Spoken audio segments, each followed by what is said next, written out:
Hello!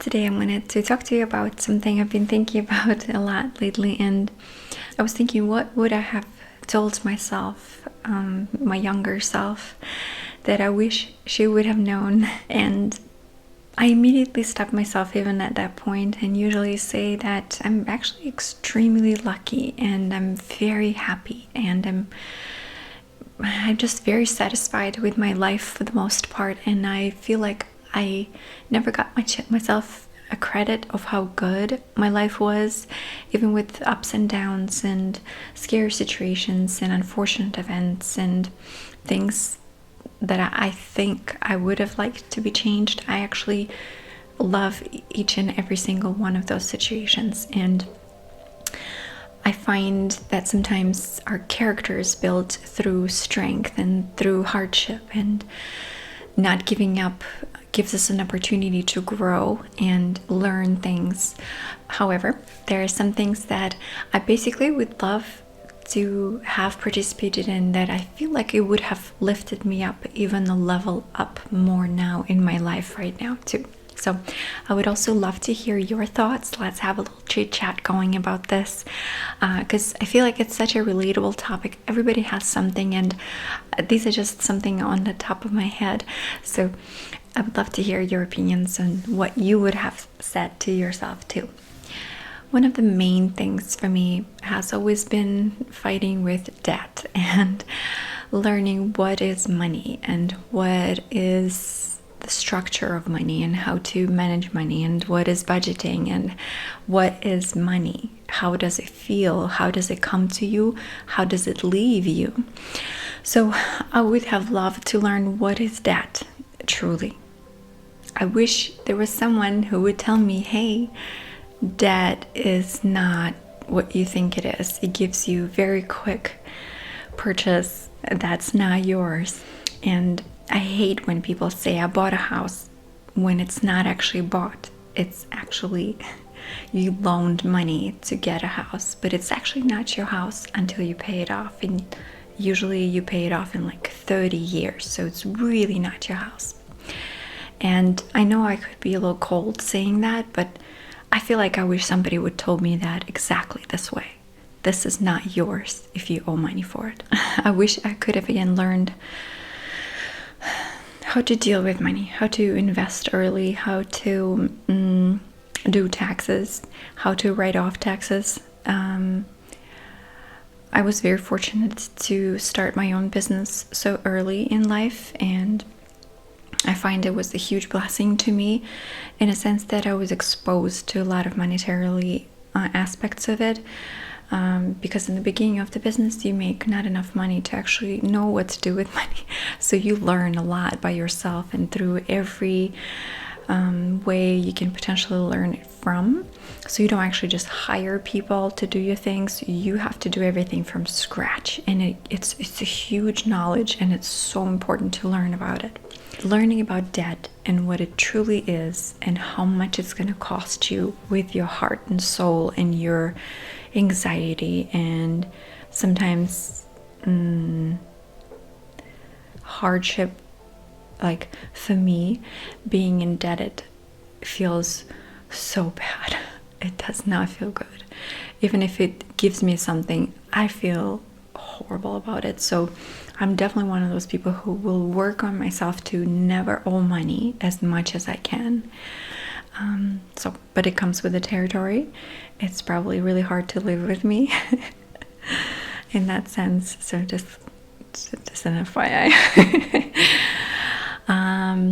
Okay, I'll stop babbling about that. So if you're a young lady, please Google for a few days straight. Maybe take a class of how to do the taxes. What is a banking system? How to build your credit and how to not really care about your credit score, because you should strive for not using your credit ever. Being frugal but still enjoying life and not being scared sometimes to make investments. So that's my little spiel for you. Okay, let's move on. Getting into sports, specifically into team sports of some kind, and really honing in on it.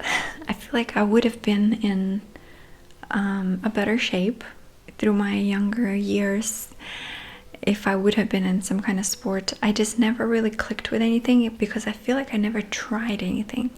And in my town, it wasn't very popular, I suppose. Again, I could be lying. I just don't really remember anyone in my surroundings doing any sports besides like during the summer break. The kids would run around with the soccer on the soccer fields with the soccer ball, and that's really all I remember, and it was the only option. And I feel like I wasn't really good with soccer, so I just didn't do that, and there was absolutely nothing else for me left to do. None of my friends, nobody that I knew was into sports. And when I moved to the United States, I realized just how big and popular the whole sports community is, and there's so many different things that you can participate in, especially as a woman now. I feel like that's another thing that we never really had, any kind of women's sports. And again, maybe I just didn't know about them or was not introduced to them. And I've always missed out. I felt like I needed some kind of, again, building up this stamina as a group. So playing your own part in something and having this mutual respect with your kindred spirits who enjoyed the same type of activity. Later, I did go for a few years to swim, and it was quite good. I felt like I was quite good. I was in a good team there, and it was fun, but it was a very short period of time for me, and it wasn't constant. It was like once a week, so it wasn't as interactive, and I wasn't able to build the bond that I think I would like to have built there, and like this respect. So anyway, maybe I just have a very romanticized idea of group sports, but it's just something I feel like I've missed out on, and I would wish I could do more of. So when my daughter starts growing up, I will definitely give her opportunity to participate in all kinds of different activities in that sense. She can pick and choose something, and maybe she'll be good at it and she'll enjoy it, and I'll do my best to introduce her to different things. So that's just something I feel is important. So this advice is really good for anyone at any stage of life.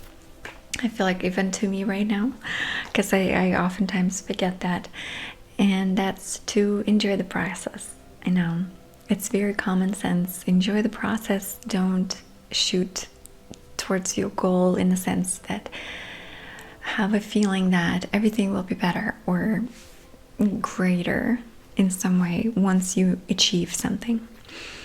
Honestly, I feel like the more you achieve, you get more numb, and that's just my opinion. I could be just extremely ungrateful person, but I'm sure there are people who feel the same way, and I'm just stating my opinion.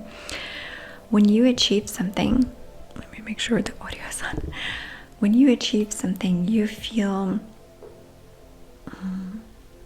like you haven't really gotten it.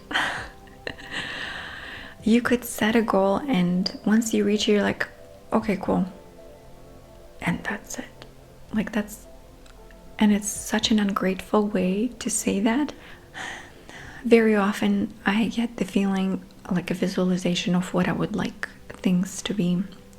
Like, I would see a video in my head, and I would try to get to that video and set it all up the right way. And most of the time I do ground myself. I try to get myself back into the process and be like, okay, so I'm really enjoying this, and like I really like setting this up and picking out these little props and coming up with this cutesy thing, and like I really like this kind of work. And then editing could be both involved and not involved, could be easy. And I always complain, I have so much work to do, and I edit for hours and hours and hours, and I'm like complaining I can't do anything. But truly, I really like editing. I really enjoy it, and maybe I'm not doing a great job at it, but I like putting my creation into its own little box and like finishing it. And in my eyes, it just comes true. And that's what's really important, is this, just before you finished it, the sensation of you realizing that you just made this happen, and here it is. But once it's out there, you don't care. you just move on. It's done. So once you actually achieve something, there's not much really high. Like, there's no high to chase. It's done. Pop. Starting over again. That's how it feels like. So the actual process feels so exciting. So sometimes I would, again, like to remind everyone, maybe you need to hear it too, maybe, me rambling along. And that is that, bring yourself down and remember, kick yourself in the butt a little bit and say, hey, this is fun. This is actually why I like doing this right here. This is the part that's my favorite. I don't care about the ending. It's probably gonna work out anyway. But this right here, that's the juicy stuff. You know what I'm saying? So enjoy the process of whatever it is that you do. So this one is also very simple, I think, but very important. And that's to respect and trust your parents more. I find that I myself have lost a lot of connection with my folks, especially my mom, over the years, especially during my first marriage, when I first moved here to the United States. And I just remember not telling her anything. It was very surface news, you know, just quick rambles, but no actual depth. And because of that, I've realized that I have a very deep longing for a mother figure in my life. Oh my gosh. And I'll try to push through. And I just wish I would be more open and not so scared of sharing things. Because even now I'm trying to be strong and like I got my shit together kind of feeling, and maybe it's the right thing to do too, but I've noticed that I'm constantly searching for someone to just be there for me as a woman. And I feel like I'm constantly in a never-ending circle of looking for a friend of some kind, and it really should be my mom probably, but I feel like I get super emotional about it. And basically the relationship is not only on your parent with you, it's also on you, and the sensation that your parents are there always, they're not gonna go anywhere kind of feeling, you know, is a very spoiled feeling. And it's completely not true. To truly be present with a person, you have to open up, you have to be vulnerable, you have to show your emotion, you have to be true. You have to say as you think and you feel. And especially if you go through struggle of some kind, you have to tell somebody. For me, it was my parents. Of course, not everyone has a great relationship with their parents. I realize that, but I still feel like there's nobody closer than your mother and father. Maybe your sister and brother too, of course. And you should just trust them more to know stuff about you. Even if you feel like they shouldn't, you really should. And you can tell them that you don't want consequences. And you can explain that I don't want to tell you things because I think you will stop me from doing those things. And that's fair to say, but still saying it is very important, I find. So I would love to, again, be an annoying mom when I grow up to my daughter, and I'll just buzz around her all the time and ask her questions. And will do my best to find a way to enter into her mind as much as she will allow me to be there. And I'm already trying to learn all of these little tricks as a parent to build up that bond, that trust, because I feel like it's important to have somebody on your side without judgment, and even if there will be some kind of repercussions, not punishing them hard enough so they won't come back to you next time. And it's not even to say that that's what was my case. My case was that every time I would say something was wrong in my first marriage, right, when I was early 20s, every time I would hear the same sentence, well, you should come back. And while it was the easiest way out, I felt like it was the wrong thing to do. So I would not say things because I would think that that's what they would tell me. Just come back. You always have home here, and I get that, but you know, I'm here. So okay. So basically, I would suggest to you to open up to your parents as much as you can while you have time, and build those deep bonds with them. If you are a parent, try and think of ways, and it's so hard, I think, as a parent, to find a way to enter into your child's mind and their trust field. But there are a lot of psychological ways to do that, and you can build up to that. There's a lot of information online, a lot. It's all free. Like, just take the information and apply it as much as you can. Whatever sticks, something will fall off, of course. But just being present is so important. And works the other way around. If you want to build any relationship, you got to keep up with that relationship. That's the bottom line. I can ramble along all day long, guys. Wow. So the last one is really just about beauty, more about, because again, I don't really mind. I just wish I would start the sunscreen earlier, and I wish I wouldn't go to sleep in bed with all my makeup on, but I feel like that's just the youth time. So I would recommend myself to look into good skincare early on. And I feel like in early 20s, like mid 20s, I did start putting way more effort into preserving my skin and my youth as much as I could in a moment, and finding ways to protect myself. I think I went to like a dermatologist a few weeks back when I told you about the microneedling that I'm planning on doing, and I'm still thinking of doing that, whether to do it or not. If you have an opinion, I would love to hear it, because I'm also thinking of just doing laser microneedling or just doing chemical peels from now on, maybe. I know they're incredibly horrible, but they seem to work, and I just really need help with texture and some evening out the lines here and there, just a tiny little bit. I know it's not magic. So, but I don't want to do fillers or Botox, not yet. I don't want to try it yet.